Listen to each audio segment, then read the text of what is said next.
तो बहुत बढ़िया। तो चलो भैया, लीनियर वाला काम हम लोग का काफ़ी हद तक हो चुका है, जिसमें कि लेंथ चेंज होती है। अब हम लोग देखेंगे सरफेस पे अल्फ़ा के बाद क्या आता है, बीटा। तो अब हम लोग बीटा पे आते हैं। बीटा पे ज़्यादा क्वेश्चन नहीं आते, क्योंकि शीट के फैलाव पे ज़्यादा ऑप्शंस हमारे पास बचता नहीं। एक फेमस सा क्वेश्चन था कि अगर हमने एक शीट ली है और शीट में हमने एक होल कर दिया है, जहाँ से हमने पढ़ाई ही शुरू की थी, तो जब हम टेम्परेचर बढ़ाएंगे तो इस होल का क्या होगा, इस खाली जगह का क्या होगा। तो आपको याद होगा कि जो ताप बढ़ता है तो हर दो अणुओं के बीच की दूरी बढ़ती है, इसलिए सब किधर बाहर फैलते हैं, बाहर की तरफ। ऐसा नहीं है कि बस शीट को फैलना है तो शीट इसको सिकोड़ के छोटा कर देगी कि नहीं मैं फैलूंगी, तुम अपना खाली हिस्सा कम करो। हर चीज़ का फैलाव किधर होता है, बाहर। इसमें अगर लेंथ होगी, लेंथ यानी रेडियस यानी डायमीटर यानी सरकमफरेंस, जो भी हो लंबाई से जुड़ी चीज हो, तो लंबाई से जुड़ी हुई चीज बढ़ती थी। अल्फा से पूरा एरिया निकालूं, चाहे वो सर्कल का एरिया निकालूं या रेक्टेंगल का एरिया निकालूं, एरिया किससे बढ़ेगा, बीटा से। लेंथ इसी को देके मैं रेडियस के बारे में पूछूं तो अल्फा पे जाओगे, और इसी को देके मैं वृत्त के एरिया के बारे में पूछूं तो बीटा पे चले जाओगे। यही फर्क है। ये समझ में आया। तो अगर मैं कहूं कि ताप बढ़ाने पे इस खाली जगह का क्या होता, तो यहां तक आप समझ गए हो कि इस खाली जगह की बाउंड्री पे भी कौन है, एटम है। और हर दो एटम के बीच की दूरी बढ़नी है तो इनके बीच की भी दूरी बढ़नी है, यानी कि ये पूरा रेक्टेंगल भी बढ़ेगा और साथ में सर्कल भी बढ़ेगा, सब बढ़ते हैं। तो ये सब बढ़ने के कॉन्सेप्ट को किसी को शॉर्ट में समझाना हो ना, तो हम लोग एक टर्म यूज करते हैं, ऑप्टिकल मैग्निफिकेशन। ऑप्टिकल मैग्निफिकेशन या फोटो मैग्निफिकेशन। किसी भी चीज़ में मैग्नीफाई करना वर्ड जोड़ा रहेगा। ये कॉन्सेप्चुअल क्वेश्चन में वो पूछते हैं वो कि थर्मल एक्सपेंशन किससे जुड़ा हुआ है, तो ये ऑप्टिकल मैग्निफिकेशन से जुड़ा है। क्यों जुड़ा है, जैसे आप लेंस को जूम करते हो या अपने फोटो को ही अपने मोबाइल पे जब बड़ा करते हो फिंगर से, तो बड़ा होता है तो एक हिस्सा बड़ा होता है कि हर चीज़ बड़ी होती है, हर चीज़। जैसे मैं कहूँ कि मेरा थर्मल एक्सपेंशन मान लो होने लगे, मेरी पूरी बॉडी मेटल की बनी होती, तो जब मैं बढ़ूंगा तो सिर्फ ये बॉडी बढ़ेगी या अंदर के सारे पार्ट्स बढ़ेंगे, फिंगर, नेल, आंखें, हेयर्स, हर चीज़ बढ़ेगी। तो हर चीज़ बढ़ना मतलब जूम करना। आया समझ में। इस जूमिंग को क्या कहते हैं, मैग्निफिकेशन। प्रकाश में मैग्नीफाई करना यानी बड़ा करना, इनलार्ज करना। तो थर्मल एक्सपेंशन इसी से जुड़ा हुआ है कि जब आप ताप को बढ़ाते हो तो हर चीज़ बढ़ती है। हर चीज़ बढ़ने का मतलब, यहाँ पे मैं कोई पेंट कर दूंगा लंबाई, तो ये पहले की तुलना में ये लंबाई बढ़ी होगी, पूरा का पूरा ये एरिया बढ़ा होगा, इसके अंदर जो ये खाली जगह वो खाली जगह भी बढ़ी होगी। हर चीज़ बढ़ती है अगर उसका अल्फा या बीटा पॉजिटिव हो और ताप को बढ़ाया जाए। इतना क्लियर है। तो ये तो कॉन्सेप्चुअल था। इस पे एक क्वेश्चन बस आ सकता है जिसमें थोड़ा बहुत आपको समझाया जाए। वो आप ऐसे देखो, ये कहानी की तरह क्वेश्चन है। जो बड़ी जहाज़ें होती हैं ना, उन जहाज़ों के शीट्स को, बड़ी मोटी मोटी, इतनी मोटी मोटी शीट्स होती हैं, जो पानी की बड़ी बड़ी जहाज़ें होती हैं उनकी। तो उन शीट्स को जब आपस में वेल्डिंग करनी होती है तो मेरे चेहरे से भी बड़े बड़े नट बोल्ट यूज़ होते हैं, इतने बड़े बड़े। तो जो आप नट बोल्ट जानते होगे ना, उसको हम लोग स्क्रू कहते हैं, स्क्रू। तो जो नट बोल्ट होते हैं, जैसे छोटे नट बोल्ट आप यहाँ वहाँ देखे होंगे, तो वो ऐसे दिखते हैं सामने से, जो कार वगैरह में यूज होते हैं, जिन पे वो स्क्रू ड्राइवर लगा के उनको खोलने की कोशिश करता है। लेकिन ये तो उसका फेस होता है, अंदर उस साइड देखोगे तो ये सर्कल के शेप में होता है, और इसी सर्कल पे ऐसे ऐसे ऐसे ऐसे वायरिंग बनी होती है।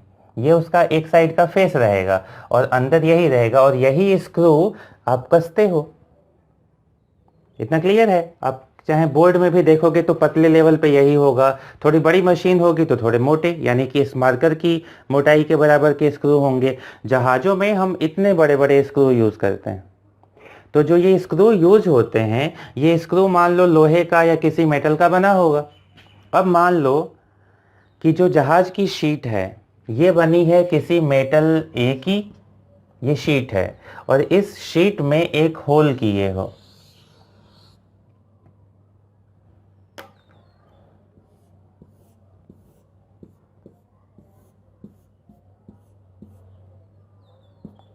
ये शीट है, ये होल है। और इस होल में हमें एक स्क्रू लगाना है और स्क्रू है मेटल बी का। ये है मेटल या धातु ए और ये है धातु बी। तो आप कुल मिला के ये समझे कि ये मान लो शीट है, तो ये शीट किसी अलग मेटल की है और ये स्क्रू इसमें एक अलग मेटल का बना हुआ है। ठीक है, तो इसको बड़े लेवल पे सोचो कि बड़े लेवल पे एक बड़ी सी पूरे दीवार के बराबर की शीट है और इतना बड़ा सा एक स्क्रू उसमें फिक्स किए हो, और T0 टेम्परेचर पे ये स्क्रू टाइट है, यानी कि जितना बड़ा होल होगा, ये जो होल है ग्रीन कलर का, उतने ही बड़े स्क्रू से इसको कसे हुए हो।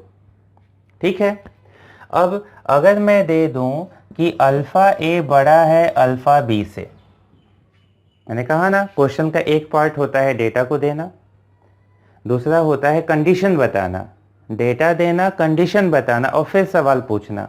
तो ये क्या था कि एक धातु है, एक दूसरी धातु बी है, एक होल है, होल में एक स्क्रू यानी कि नट लगाए हो, ये सवाल का डेटा देना था। सवाल की कंडीशन क्या आ गई कि धातु ए का अल्फा बी से बड़ा है। अब अगर अल्फा बड़ा होगा तो ऑफकोर्स बीटा भी बड़ा होगा। क्यों? क्योंकि बीटा बराबर होता है 2 अल्फा के। तो जिसका अल्फा ज़्यादा उसका बीटा भी ज़्यादा, यानी कि हमें पता चल गया कि बीटा ए बड़ा है बीटा बी से। ये हमने नोट कर लिया। अब सवाल क्या है, लिखिए, यदि T0 टेम्परेचर पर स्क्रू शीट में, शीट यानी ये मेटल शीट, शीट में पूरी तरह से टाइट है, पूरी तरह से टाइट है, तो इसे ढीला करने के लिए ताप बढ़ाया जाए या घटाया जाए, ताप बढ़ाया जाए या घटाया जाए। पॉज करिए और 2 मिनट सोचिए पूरी कहानी को, क्योंकि मैं बता दूंगा तो चीज़ें इजी हो जाएंगी। अब प्लीज़ इसको सोचो, इस सवाल को सोच लिए। चलो पॉज हटाओ, अब पढ़ते हैं। तो देखो, मैंने ये बताया था कि जब दो चीज़ों के अल्फ़ा अलग अलग होंगे, याद करिए द्विधात्वी पट्टी, 2 मेटल पट्टी जो चिपकी होती थी, मैंने बताया था कि अल्फ़ा अलग अलग होने पे जिसका अल्फ़ा ज़्यादा होगा ताप बढ़ाने पे वो ज़्यादा बढ़ेगा और ताप घटाने पे ज़्यादा घटेगा, दोनों होगा। क्योंकि अल्फ़ा डेल्टा टी लिखते हो ना, अब जैसे लिखते हो तो क्या लिखते हो, L0 1 plus alpha delta T. तो ये अगर बढ़ा रहे होगे तो जुड़ेगा, घटा रहे होगे तो घटेगा। तो जिसका अल्फ़ा ज़्यादा होगा ये पूरा हिस्सा ज़्यादा होता है। अगर 100 से बढ़ के 105 होगा तो 100 से घट के 95 भी होगा, और जो 100 से बढ़ के 102 पे जाएगा वो घट के 98 पे ही आएगा। यानी जो ज़्यादा ऊपर जाएगा वो ज़्यादा नीचे, जो कम ऊपर वो कम नीचे। ये क्लियर है? तो बस इसी लॉजिक को अगर आप याद रखोगे तो हम इस क्वेश्चन को आसानी से कर लेंगे। क्वेश्चन क्या कह रहा, अभी स्क्रू टाइट है, हम चाहते हैं ढीला करना। तो हम ढीला करना चाहते हैं तो हम यही चाहते हैं कि बाद में, अभी तो देखा जाए तो एरिया ऑफ होल इक्वल है एरिया ऑफ बी के, बी यानी शीट, कि जितना होल का खाली जगह का जो एरिया है वो बी यानी कि आपके स्क्रू, बी को क्या कह सकते हो, स्क्रू, वो स्क्रू के एरिया के बराबर है, दोनों का एरिया बराबर है। अब अगर मैं चाहता हूं कि ये ढीला हो तो स्क्रू को ढीला कब कहोगे, हम तब कहेंगे जब एरिया ऑफ होल, होल को मैं एच से लिख लेता हूं, ये बड़ा हो एरिया ऑफ स्क्रू से, यानी कि नट का एरिया कम हो, होल का ज़्यादा रहे, हम कहेंगे वो ढीला या लूज हो चुका है, अब हम उसे आसानी से निकाल सकते हैं। तो ये हमें करना है। अभी क्या है, अभी दोनों के बराबर हैं, यानी कि T0 ताप पे दोनों बराबर हैं, और हमें ये करना है कि होल का एरिया बड़ा हो, स्क्रू का छोटा रहे, चाहे जैसे भी करो, ताप बढ़ा के करो या ताप घटा के करो, ये हमें चाहिए। ठीक है, ये हम समझ गए हैं कि यही हमें चाहिए। अब ये कैसे मिलेगा, तो अब इसको सोचो, जिसका अल्फ़ा ज़्यादा है वो क्या कह रहा है, या जिसका बीटा ज़्यादा है वो क्या कह रहा है, वो ये कह रहा है कि ताप बढ़ाओगे तो हम ज़्यादा बढ़ेंगे, ताप घटाओगे तो हम ज़्यादा घटेंगे। तो अगर मैं सोचूं कि हमने दोनों के ताप को घटाया, यानी कि मैं क्या लिख रहा हूँ कि कहाँ लिखूँ, यहीं लिख देता हूँ कि हमने ताप को घटाया। तो अगर ताप घटाओगे तो दोनों का एरिया घटेगा। ताप घटाए, दोनों का एरिया घटा। शुरू में अभी दोनों के एरिया क्या है, सेम। घटने के बाद किसका एरिया ज़्यादा घटेगा, तो जिसका अल्फा या बीटा ज़्यादा होगा वो ज़्यादा घटेगा। तो हम कह देंगे कि ए का ज़्यादा घटेगा, यानी कि ए ज़्यादा कम हुआ। ए कौन था, ये तो होल वाला है, ए में ही तो होल बना है। तो जिस रेट से ए कम होगा उसी रेट से होल कम होगा। ये खाली जगह थी, जिस रेट से शीट बढ़ती है उसी रेट से खाली जगह बढ़ती है। तो जब ताप घटाने लगे तो ताप अगर घटाओगे, जिस रेट से ए शीट घटेगी उसी रेट से ये होल भी घटेगा। और आप कह रहे हो कि ए का अल्फा ज़्यादा है या बीटा ज़्यादा है, तो अगर ए का बीटा ज़्यादा है तो ये ज़्यादा तेज़ी से घटेगा। यानी कि घटने के बाद अभी बराबर थे, हमें ये चाहिए था, मिलना है ये, लेकिन क्या हो रहा वो सोचो। तो अगर आपने फाइनल टेम्परेचर घटाया तो दोनों घटे, ए भी घटा बी भी घटा, लेकिन ए ज़्यादा घटा। ए ज़्यादा क्यों घटा, क्योंकि ए का अल्फ़ा बीटा ज़्यादा है। और अगर ए ज़्यादा घट गया है तो आप यही कहोगे कि A final, area final of A less हो गया है एरिया फाइनल ऑफ बी के। ये लाइन समझ में आ रही है कि नहीं, इसको एक बार समझो। हमें क्या चाहिए, उसको थोड़ी देर भूल जाओ, कहानी क्या हो रही, घटना सामने वहाँ उसको देखते हैं। तो अभी दोनों के एरिया क्या है, सेम। होल का एरिया, बी का एरिया सेम है। होल किस में है, ए में है, तो होल के साथ वही होगा जो ए के साथ होगा, राइट। अब हमने ताप को घटाया, दोनों को घटना है। जब दोनों को सिकुड़ना है तो कोई कम सिकुड़ेगा कोई ज़्यादा। ये कैसे पता चला, तो जिसका अल्फ़ा या बीटा ज़्यादा होता है वो ज़्यादा सिंक होगा, वो ज़्यादा अपने एरिया को कम करेगा, और जिसका कम होगा वो कम कम करेगा, उसमें कम कमी होगी। तो ए का ज़्यादा होने से ए के एरिया में ज़्यादा की कमी आई, ए ज़्यादा घटेगा। तो जब ज़्यादा घट गया तो घटने के बाद 100 से घट के 95 आया, 100 से घट के 98 आया। तो अब जो ज़्यादा घटा है, कौन ज़्यादा घटा है, 95 वाला। तो जो ज़्यादा घटा है वो 95 है, दूसरा वाला 98 है। तो यही तो कहोगे कि जो ज़्यादा घटा उसका final area, area final of A B के फाइनल एरिया से कम हो गया। तो सोचो, स्क्रू का होल कम हो गया नट की तुलना में। ये जो नट है उसकी तुलना में स्क्रू और अपने एरिया को सिकोड़ रहा है ज़्यादा, तो ऐसे में इसको निकालना आसान होगा। ये तो और टाइट हो गया ना। और हमें क्या करना है, हमें तो होल के एरिया को ज़्यादा करना है। यहाँ तो होल या होल जिसमें बना था ए, उसका एरिया घट गया। तो अगर होल का एरिया घट जाता है इसका मतलब स्क्रू और टाइट हो गया। और अगर स्क्रू को लूज़ करना है तो स्क्रू की तुलना में होल का एरिया बड़ा होना चाहिए। यानी कि टेम्परेचर घटाने पे तो वो काम नहीं हो रहा। तो हम क्या करेंगे, हम टेम्परेचर को बढ़ाएंगे। अब देखो टेम्परेचर बढ़ाने पे क्या होगा। पहले आप इतने को पॉज करके एक बार लिख लेना इस चीज़ को सुन के, क्योंकि इस पे ना इधर पहले इस पे क्वेश्चन नहीं आए हैं, लेकिन 2010 से 11 के बाद कई सारे एग्जाम्स में 3-4 बार पूछ चुके हैं। तो 2010 के बाद ये एक फेमस क्वेश्चन है, शीट में स्क्रू लगा के उसके बारे में ताप के साथ परिवर्तन को पूछना। तो चलो, अगर हम ताप बढ़ाएंगे तो क्या होगा, पहले आप इसको नोट कर लो, मैं मिटा दे रहा हूँ फिर मैं देखता हूँ। अगर हम ताप बढ़ाते हैं तो हमें ये पता है कि जिसका अल्फ़ा ज़्यादा है वो ज़्यादा ही बढ़ता है, जिसका अल्फ़ा कम है वो कम कम बढ़ता है। यही तो जानते हो ना। तो चलो देखते हैं। आपको मैंने दिया था कि ए का अल्फ़ा ज़्यादा था बी के अल्फ़ा से।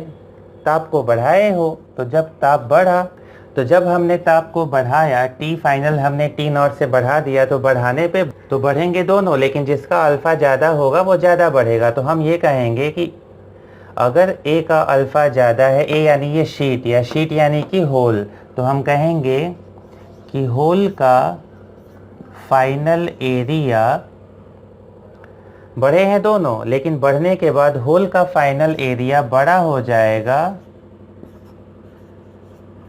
स्क्रू के फाइनल एरिया से। पहले दोनों का एरिया क्या था, सेम, होल ए नॉट का, स्क्रू भी ए नॉट का, लेकिन ताप बढ़ाए तो जिसका अल्फा ज़्यादा था वो ज़्यादा बढ़ गया।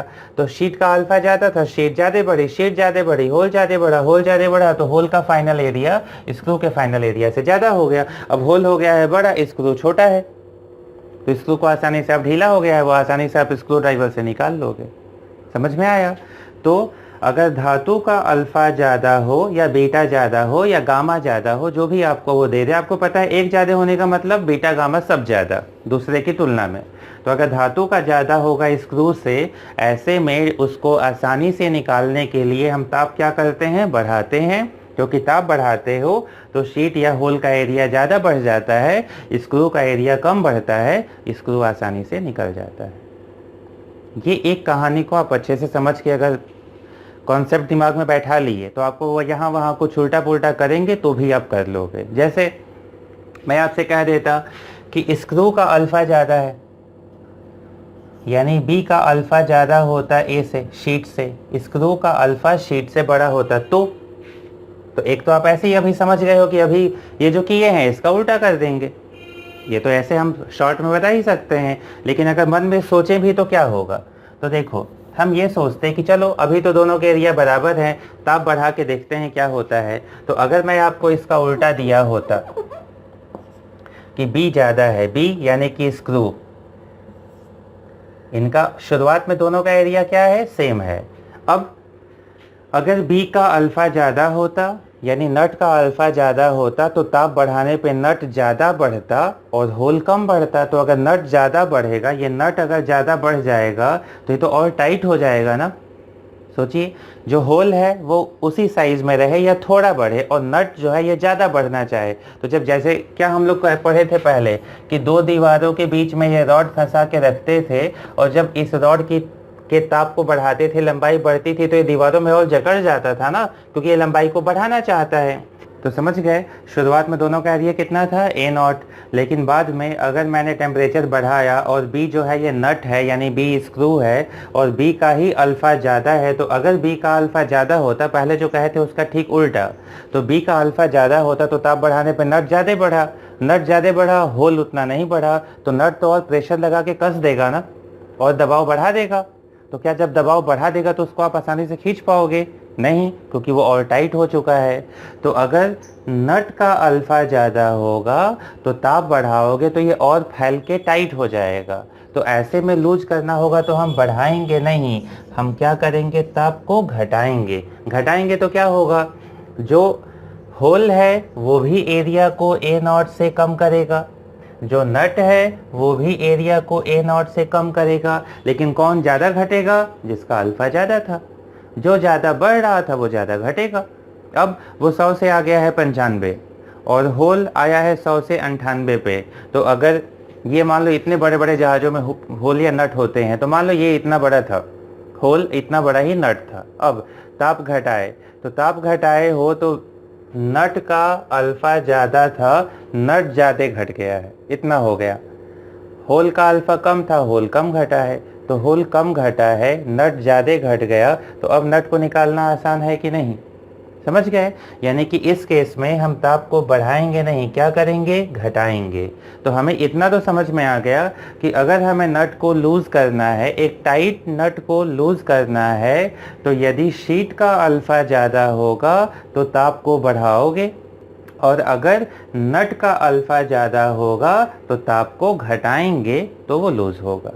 तो ये अगर आप समझ के याद कर लोगे एक बार ब्रेन में ना, कि किसका अल्फ़ा ज़्यादा होने पे कौन ज़्यादा बढ़ता है। जब फैलता है, नट कम फैला, होल ज़्यादा फैल गया तो लूज हो गया, या सिकुड़ने में अगर नट कम सिकुड़ा और होल ज़्यादा सिकुड़ गया तो टाइट हो गया। तो ये अगर आप एक बार समझ जाओगे तो ये वाले क्वेश्चन हो जाएंगे, और ये आजकल वो पूछे हैं कई बार, इसलिए आप इसको अच्छे से समझ लेना। इसके बाद अब हम जो आगे पढ़ेंगे वो हम पढ़ेंगे गामा के बारे में। गामा यानी आयतन प्रसार गुणांक। तो इसमें जो सबसे पहली चीज़ हम पढ़ते हैं वो तो हम ये देखेंगे कि अगर गामा की वजह से आयतन में परिवर्तन हुआ तो उसके घनत्व क्योंकि घनत्व को अगर मैं d से दिखाऊं तो ये होता था द्रव्यमान बटे आयतन, मास अपॉन वॉल्यूम। तो मास तो वही रहेगा, मैं हूं तो मेरा मास तो सेम रहेगा, मार्कर का मास सेम रहेगा, बस आयतन बदलेगा ना। और अगर आयतन बदल जाएगा तो मास वही है, वॉल्यूम बदल गया तो डेंसिटी बदल गई।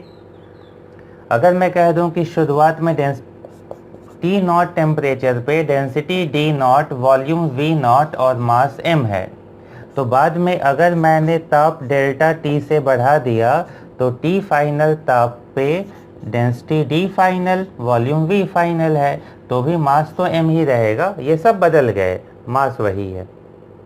शुरू में भी मास क्या होगा, वॉल्यूम इंटू डेंसिटी, बाद में भी मास वॉल्यूम इंटू डेंसिटी। तो आप कह सकते हो कि D नॉट V नॉट बराबर है D final V final. D not अब हमें पता है, D फाइनल निकालना है, तो अगर हमें V फाइनल और V नॉट में संबंध मिल जाए तो हमारा काम हो जाए। और हम इनमें संबंध जानते हैं, जैसे आप लंबाई के लिए यहाँ लिखे थे, जैसे हमने लंबाई के लिए लिखा था L फाइनल बराबर L not 1 plus alpha delta T, delta T लिखो या डेल्टा थीटा लिखो, वैसे दोनों में से टेम्परेचर ताप परिवर्तन होता है। ऐसे ही VF होगा V not 1 plus gamma delta T, बस यही तो फर्क होता है, लंबाई होगा तो अल्फा, वॉल्यूम लोगे तो गामा। ठीक है, तो अगर वो V नॉट हम VF की जगह पे वो मान रख दें तो क्या हुआ, D नॉट V नॉट बराबर DF V not 1 plus gamma delta T। V not से V नॉट कैंसिल, ये इधर आएगा, तो DF का मान आया D not upon 1 plus gamma delta T। ये ओरिजिनल फार्मूला, ये मैं करा चुका हूँ ये क्लास में, बस रिवाइज करा रहा कि आपको फार्मूला ही सीधे याद हो जाए। या अगर मैं इसको ऊपर ले जाऊं तो ऊपर ले जाने पे DF बराबर क्या होता, D नॉट, इसका पावर -1, ये ऊपर जाता -1 और -1 जब अंदर चला जाता तो हो जाता 1 माइनस गामा डेल्टा T। तो इसको आप ऐसे भी लिख सकते हो। तो इससे हम डेंसिटी बदलेंगे, तो वॉल्यूम बदलेगी, डेंसिटी बदलेगी। डेंसिटी पे एक चीज़ आती है, किसी लिक्विड की अगर मैं बात करूं, द्रव, तो द्रव का घनत्व बदलने से उत्प्लावन बल बदलता है। उत्प्लावन बल क्या होता था, वस्तु के द्वारा हटाए गए द्रव का भार लेते थे, तो अगर उसमें लेते थे द्रव का घनत्व। अब अगर द्रव का घनत्व बदल जाएगा तो जो उत्प्लावन बल लगता है उसका मान भी क्या होगा, बदल जाएगा। तो उस पर अच्छे क्वेश्चंस बनते हैं, जेईई मेन और नीट लेवल पे अच्छे क्वेश्चन वहाँ बनेंगे, तो वो हम अगली क्लास में करेंगे। फिलहाल यहाँ तक जो है ये तो किसी भी एग्जाम में वो पूछ सकते हैं, तो इतना आप नोट कर लो। जस्ट अगली वाली जो क्लास होगी अभी, क्योंकि मैं क्लासेस थोड़ी छोटी छोटी करके ही आपको देने की कोशिश कर रहा हूँ कि आप एक बार में डाउनलोड कर पाओ। कुछ लोग रात को डाउनलोड पे लगा के सुबह पढ़ रहे हैं, जो कोशिश कर रहे हैं, तो ज़्यादा बड़ी साइज़ होगी तो डाउनलोड करना भी मुश्किल होगा, तो मैं छोटे छोटे साइज़ में ही क्लासेस बना रहा। तो जस्ट जो अगली क्लास होगी वो भी लगभग सबके लिए होगी, चाहे आप IRT या UPTU या जेईई मेंस या नीट जिसकी भी तैयारी कर रहे हो, वो वाली रहेगी। उसके बाद की जो 2 क्लासें होंगी वो only for JEE mains, NEET, JEE advance और एम्स की होंगी। ठीक है, तो उसी ऑर्डर में आप जिसके लिए तैयारी कर रहे हो पढ़ना। लेकिन अभी तक की जो मैंने पढ़ाई की है ये हर एग्ज़ाम के लिए है, तो ये सबको पढ़ना है, ये सारी की सारी क्लासें आप लोग पढ़ लेना। ठीक है, अभी के लिए थैंक यू।